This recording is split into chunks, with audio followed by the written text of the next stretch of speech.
Hello, magandang araw. Today nandito tayo sa Moto Market Pasay kasi maghanap tayo ng bagong riding pants. So, let's go. Actually, kung naghanap ka ng riding pants, itong Moto Market Pasay is sa pinaka-best kasi tingnan mo yung options nila. Ito, Tai Chi pa lang to. Isang hilera. Ang dami nilang pants, oh. Kaya kung ano man height mo, for sure may papasok na pants dito eh.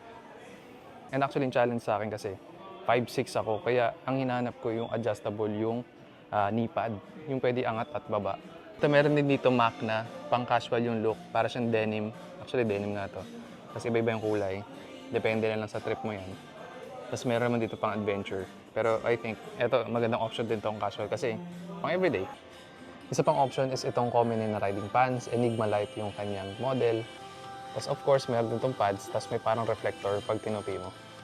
And panalo na rin yung presyo for the safety na ibibigay ng pads na to. So, isa to sa nagugustuhan ko. Maganda yung kanyang material, tapos adjustable yung kanyang knee pads. Kasi nasisilip ko dito yun, may velcro na pwede mo iangat at saka baba.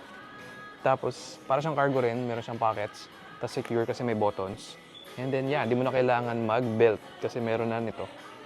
Ito yung kanilang fitting room kahit 10 tao ata kasya dito.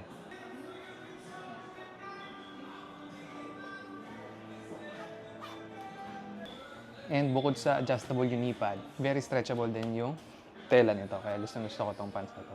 Kasi nga ko lang napansin, may mga reflector. Kasi yung knee pads, CE level 2 na. Pwede mo adjust yung kung saan nakapwesto itong knee pad na to.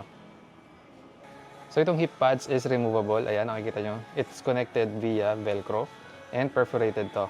So yung hangin tatagos lang. Wala siyang rating, pero yeah, it's removable. Kung trip mo ilagay o hindi. Meron din nga palang mga jacket na pwedeng iterno doon sa pants. Same material and same level of safety. Ang ganda na itong white. Kung ayaw mo yung may orange na accents, meron din silang all black. Actually, gusto ko itong jacket na to, pero sadya ko today is pants lang. Kaya, next time na. Kaya kung naghanap ka ng riding pants, dito na yun sa Moto Market Pasay kasi ang dami na ng options. Dito sa likod ko may pants pa ulit. Pero yeah, kunin na natin to.